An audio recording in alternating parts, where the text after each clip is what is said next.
Maya's phone wouldn't stop buzzing against the white tablecloth, that sharp little vibration that felt louder than the room itself.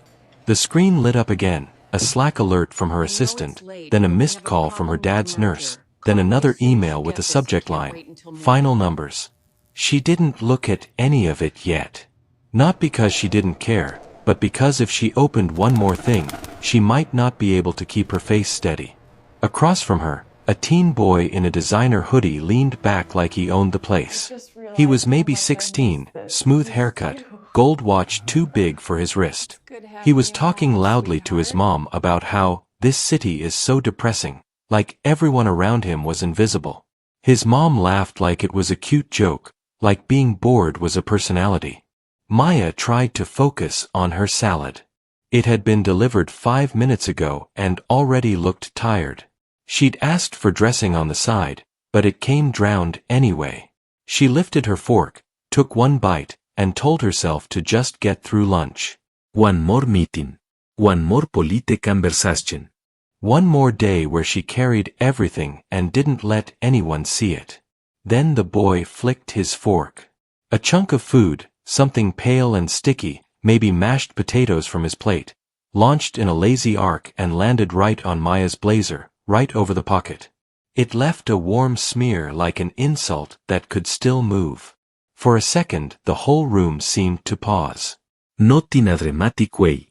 In a very real way, where people notice but pretend they didn't, because looking directly at something ugly feels like taking responsibility for it. The boy blinked at his own hand like he'd surprised himself, then smirked. His mom let out a laugh. Not loud, but sharp enough. Like a sound you make when you're sure nothing can touch you. Maya stared down at the stain. Her throat tightened in that familiar way, not from fear, but from the pressure of deciding how to survive the moment. If she reacted, she'd be called difficult. If she didn't, she'd be swallowing it again, like she had swallowed so many things before. Her phone buzzed again. The nurse. Her dad. Maya slowly lifted her eyes back to the table across from her, and the boy's smile widened, waiting to see what kind of person she would be. That was the part that hurt the most. Maya had been awake since 4:30 that morning in a hotel room overlooking the gray winter lake in Chicago. The heat in the room was too loud, the kind that clicks on and off like it's arguing with itself. She'd showered fast, dried her hair into something neat, and put on the blazer that made her feel like armor. She used to think success would feel like safety. Now it mostly felt like performance. She was in Chicago for a 2-day investor roadshow for her company, a logistics tech firm she helped rebuild from the ground up after a messy merger. The official story was strong leadership and innovation. The real story was 12-hour days, people quitting quietly, software that never did what it promised, and Maya being the person who stayed calm so everyone else could panic in private. Her job title sounded heavy. Black CEO. Youngest in her sector. Trailblazer. A few articles had used those words like confetti, like they were enough to hide the reality. None of those headlines talked about the nights she ate cereal at her kitchen counter because she didn't have the energy to cook. None of them mentioned how she kept a second phone just for family emergencies because she couldn't stand the way her hands shook when her dad's number popped up during meetings. Her dad lived 2 states away in a small Indiana town where people still asked Maya what she did, like the answer could make her more understandable. He'd been independent his whole life. Then a mild stroke took his speech down a notch and his confidence down a lot. Now he pretended he didn't need help, but he left the stove on twice last month, and Maya couldn't ignore it anymore. She had been trying to convince herself she could manage it all. The company. Her dad. Her own life. She kept telling herself, this is what you wanted. You worked for this. Don't complain. But there was a gap in her life she didn't know how to talk about. It wasn't just exhaustion. It was loneliness that had a shape to it. It showed up when she got off a plane and there was nobody to text except coworkers. It showed up when her calendar was full but her apartment was quiet. It showed up in the way she avoided looking at couples laughing on the sidewalk outside coffee shops, like their ease was something she'd failed to learn. She used to have a relationship, 2 years, steady, adult, not messy. It ended in the most modern, soft way possible. Not a screaming fight. Just a slow drifting. Missed dinners. Too many call you back. Too many weekends cancelled because something at work came up. Eventually her partner said, in a voice that wasn't angry, "I feel like I'm dating your job." Maya didn't even argue. She just nodded, because part of her knew it was true. That morning, before she left the hotel, she'd stood in front of the mirror and practiced a face that looked rested. She'd used concealer like it was strategy. She'd checked her teeth, her posture, her tone. She'd learned years ago that people listen differently depending on how calm you look while carrying a lot. In the lobby, she'd grabbed a Starbucks she didn't really want, iced, even though it was freezing outside, because holding it gave her hands something to do. She'd smiled at the barista. She'd tipped. She'd walked out into the city with her phone in her palm like a lifeline. Now she was here, in this sleek restaurant attached to a private business club downtown, surrounded by linen and glass and quiet money. She'd agreed to this lunch because an investor insisted it would be good optics. She'd also agreed because she needed to eat something, and the thought of eating alone in her hotel room felt like losing. But sitting alone here felt like something else. Like being on display. She could feel people noticing her in that sideways way. Not everyone, but enough. She'd gotten used to it, the quick glance that tries to place her in a story. Assistant. Athlete. Diversity hire. Celebrity. Anything but what she actually was. Tired, capable, human. When the food hit her blazer, she didn't jump. That surprised her. She stayed still, like her body had already learned to freeze before her mind could decide what to do. The boy's mom was still smiling, like she was watching a prank video. Maya's first thought wasn't even about the insult. It was about time. About the next meeting. About the stain and how it would photograph. About how she didn't have a backup blazer. About how unfair it felt that one careless gesture could rewrite her day. Her second thought was her dad. Her phone buzzed again. The nurse. Over and over. Maya breathed in slowly, the way her therapist once taught her during a brief stretch when she actually went to therapy. Name 5 things you can see. Name 4 things you can touch. Keep your feet on the ground. She looked at the boy. Then the mother. Then the untouched breadbasket. Then the exit. And then she felt something else, quieter but stronger than humiliation. A line. She didn't know yet what she was going to do with it. She just knew it was there. Maya reached for her napkin and dabbed the stain once, gently, like she was testing the truth of what had happened. She placed the napkin back on the table with care. Then she picked up her phone and finally answered the nurse's call, her voice steady even as her chest tightened. "Hi," she said. "Tell me what's going on with my dad." She could feel the boy and his mother still watching. Waiting. But for the first time in a long time, Maya didn't shape herself around their comfort. She listened to the nurse, and her face changed. Just slightly, because whatever was on the other end of that line mattered more than linen, more than optics, more than pride. And across the room, the boy's father, who had been distracted on his own phone until now, finally looked up and saw Maya's blazer. His expression shifted, fast. Not amusement.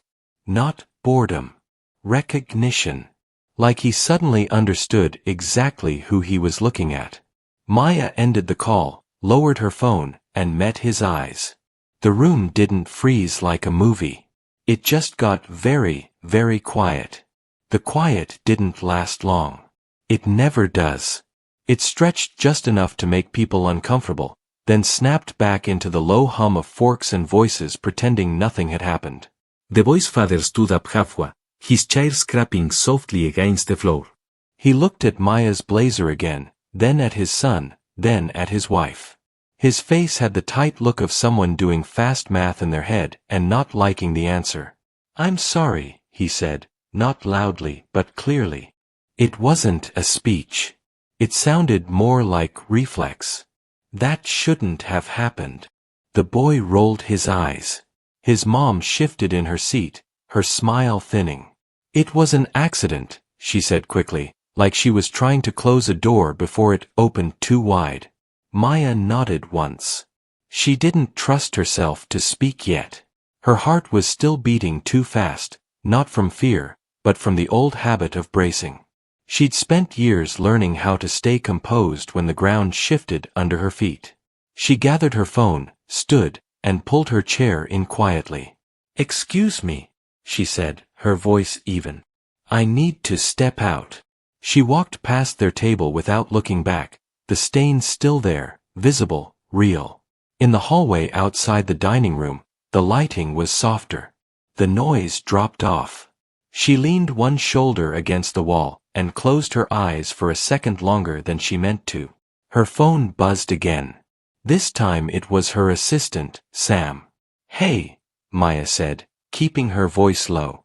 "I just got the updated numbers," Sam said. "They're better than expected. Still tight, but we're not sinking." Maya let out a breath she didn't realize she'd been holding. "Okay," she said. "That helps." There was a pause. "You sound like you're somewhere weird," Sam added gently. "I am," Maya said. Listen, can you move my 3 o'clock to tomorrow morning? I need a minute. "Of course," Sam said without hesitation. Take whatever you need. Maya Unappan stood there, staring at the framed black and white photos on the wall. Old Chicago. Men in hats. Women in coats. Everyone moving forward like they believed the future was solid ground. She heard footsteps behind her. "I hope I'm not bothering you," a woman said. Maya turned. The woman was older, maybe late 60s, wearing a simple gray coat and flat shoes. Not from the table. Not part of the scene. Just someone who'd been passing by. "You're not," Maya said. The woman glanced at the stain on her blazer, then back at her face. "That was unkind," she said plainly. "And unnecessary." Maya felt something loosen in her chest. Not relief, exactly. More like being seen without having to explain. "It happens," Maya said. She hated how automatic the words sounded. The woman shook her head. "It shouldn't," she said. Then, after a beat, "I keep stain remover wipes in my bag. Old habit. Grandkids." She held one out. Maya almost laughed. Not because it was funny, but because it was human. Ordinary. No power dynamics. No apology wrapped in fear. "Thank you," Maya said, taking it. They stood side by side as Maya dabbed at the blazer. The stain faded a little, enough that it didn't scream anymore. "I'm Linda," the woman said. Maya. Linda smiled.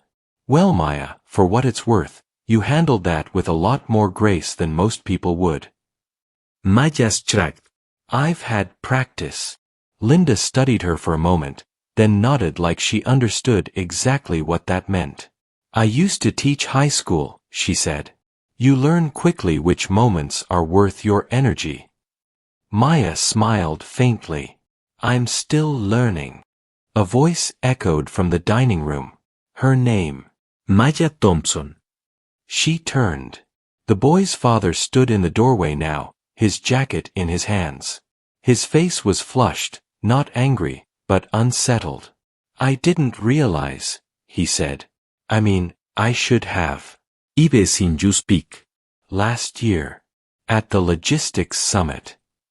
Maya nodded again. "Okay." He swallowed. "My son," he was out of line. "And my wife." He stopped himself. "I'm sorry. Truly." Behind him, the boy hovered, suddenly unsure of his posture.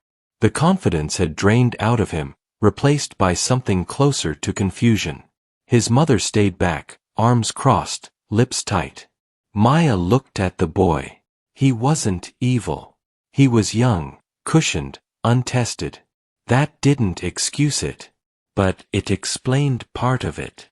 "Thank you for saying that," Maya said to the father. "What matters more is what happens after." The boy's eyes flicked up to her, startled. She turned away before the moment could stretch into something performative. She didn't want a lesson. She didn't want an audience. She just wanted space to be a person again. Linda touched her arm lightly. "You don't owe them anything," she said. "I know," Maya said. And she meant it. That realization felt new and solid, like a step she hadn't known she could take. They walked back into the dining room together. Maya paid her check without finishing her food. Outside, the cold air hit her face and cleared her head. She stood on the sidewalk, city moving around her, and checked her phone again. A text from her dad, slow and misspelled but unmistakably his. "Feeling okay today. Nurse nice. Love you." Maya smiled, small and real. She wasn't fixed. Nothing was solved.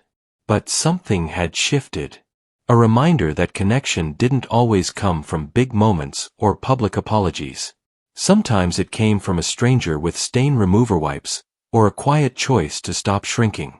She adjusted her blazer, lifted her chin, and stepped back into the day. That night, Maya sat alone in her hotel room with the lights off except for the desk lamp by the window. Chicago glowed outside, all sharp edges and moving headlights, like a place that never needed permission to keep going. She had kicked off her shoes and loosened the collar of her blouse, but she hadn't changed. The blazer hung over the back of the chair, the faint shadow of the stain still visible if you knew where to look. She stared at it longer than she meant to. The day kept replaying in pieces, not as one clear memory, but as fragments. The boy's careless flick of his wrist. The mother's laugh. The father's sudden fear when recognition hit him. Linda's quiet voice in the hallway. Her dad's text. None of it felt dramatic on its own. Together, it pressed on her chest like a weight she hadn't agreed to carry but somehow always did. Maya opened her laptop and pulled up her calendar for the next 2 weeks. It was full in that aggressive way, colored blocks stacked on top of each other. Meetings, flights, dinners, panels. No blank space. No room to breathe. She told herself she liked it that way. Busy meant important. Busy meant needed. But that night, the screen made her feel tired in a deeper place. Her phone buzzed. Sam again. "Sorry to bug you," Sam texted. "Just wanted to check in. You okay?" Maya typed, "I think so," then erased it. She typed, "Long day," then erased that too. Finally, she wrote, "Can we talk tomorrow morning?" Before the meeting. "Of course," Sam replied almost immediately. Maya closed the laptop without saying anything. She leaned back on the bed and stared at the ceiling. Her mind drifted, not to work, but to her dad. To the way his voice sounded slower now. To the guilt that crept in when she thought about moving him closer to her, about uprooting his life because it made hers easier. She'd always been the responsible one. The strong one. The one who figured things out. Somewhere along the way, that identity hardened into something that didn't leave much room for weakness. She didn't know how to ask for help without feeling like she was failing some invisible test. Her phone buzzed again. This time it was a voicemail notification. An old one, buried in her inbox. She didn't remember seeing it before. It was dated 3 weeks back. She hesitated, then pressed play. "Maya, it's Dad," his voice said, rough but warm. "I know you're busy. I just wanted to hear your voice. No emergency. Just call me when you can." The message ended. No drama. No crisis. Just a want. Maya swallowed hard. She realized she hadn't called him back that day. Or the next. She'd meant to. She always meant to. There was always something else that felt more urgent in the moment. That realization cracked something open. She sat up, suddenly restless, and paced the room. Her reflection in the mirror looked older than she expected. Not worn out. Just stretched thin. Laikaraverban pulto far fortolon. The next morning, she arrived at the conference room early. The table was empty except for her notebook and a glass of water she hadn't touched. When Sam walked in, Maya could tell right away they noticed something was different. "You okay?" Sam asked, sitting down. Maya nodded, then shook her head. "Not really," she said. The words surprised her with how easily they came out. Sam waited. They were good at that. "I'm tired," Maya said. "Not just tired. I mean, tired of holding everything together like it's my job to absorb all of it." Sam nodded slowly. "That makes sense. I don't think I'm doing this sustainably anymore," Maya continued. "And I don't know how to fix it without dropping something important." Sam leaned back, thoughtful. "What feels like it's about to break?" Maya didn't answer right away. She thought of the restaurant, of how small the moment had been, and how big it felt inside her. How quickly people decided who she was allowed to be based on what they thought they knew. "My sense of myself," she said finally. "I feel like I'm always reacting, proving, managing. I don't remember the last time I chose something just because it was right for me." The room was quiet. Outside, the city moved on, indifferent. Sam spoke carefully. "You don't have to make all the changes at once," they said. "But maybe it's time to admit you're at a limit." Maya felt tears press at the back of her eyes. She didn't let them fall. Not because she was afraid, but because she wanted to stay present. Later that day, in the middle of a panel discussion she'd done 100 times before, Maya felt it again. That tightness. That sense of being watched. The moderator asked her about leadership under pressure.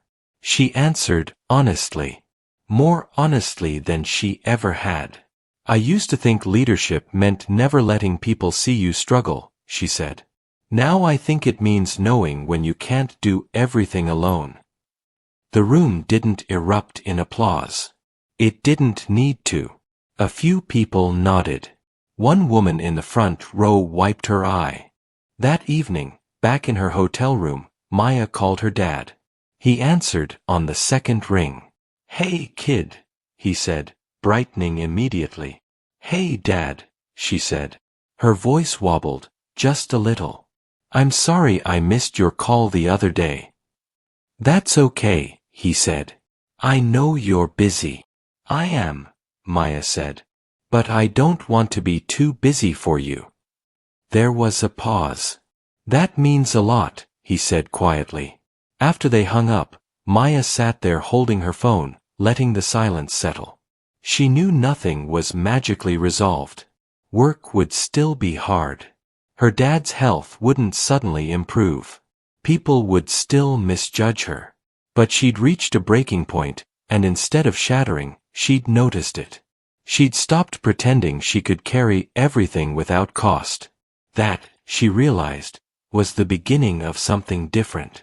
Maya flew home 2 days later on a morning flight that smelled faintly of burnt coffee and recycled air. She took a window seat and didn't open her laptop right away. Instead, she watched the ground pull away, the city shrinking into something abstract. For once, she wasn't rushing to outrun the feeling in her chest. She was letting it sit there, heavy but honest. When she landed, she didn't go straight to the office. She went home. Her apartment looked the same as she'd left it. Clean, quiet, efficient. It had always felt like a place she passed through rather than lived in. She dropped her bag by the door and stood still, listening to the hum of the refrigerator, the distant traffic outside. Nothing dramatic. Just real life continuing. She made tea instead of grabbing takeout.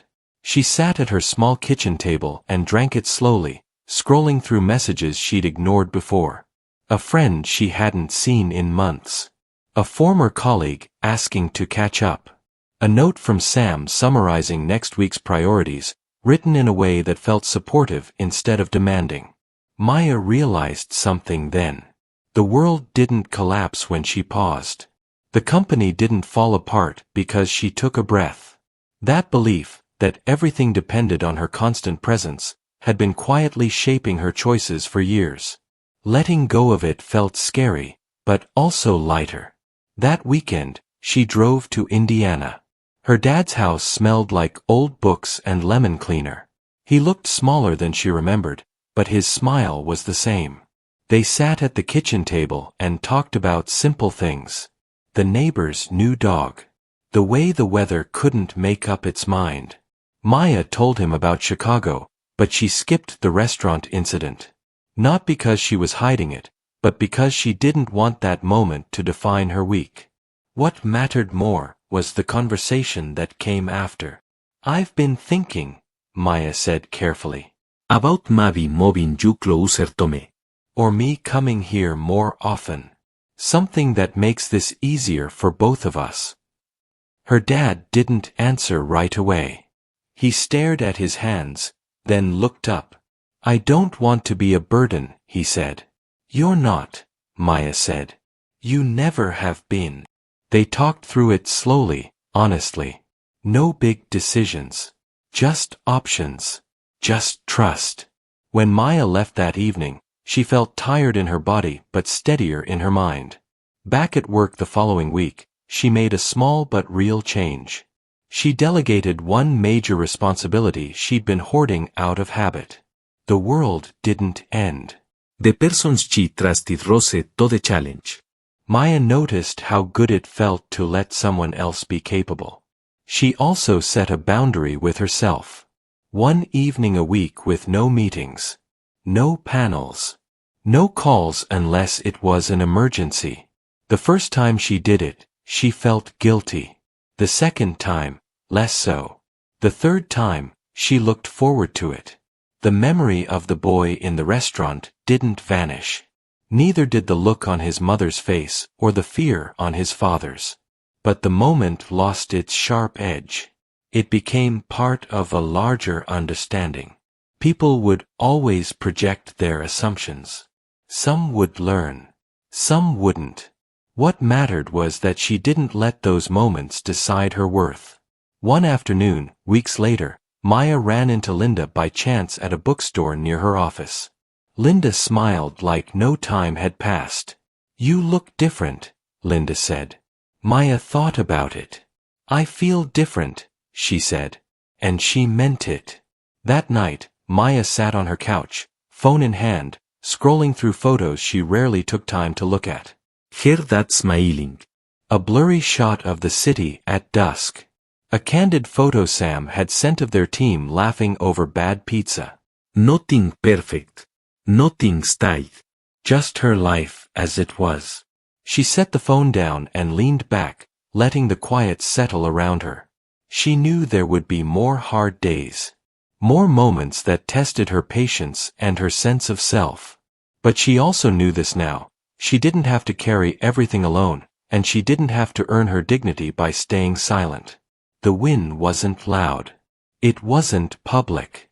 It was the simple knowledge that she could choose herself without losing everything else. And for the first time in a long while, that felt like enough.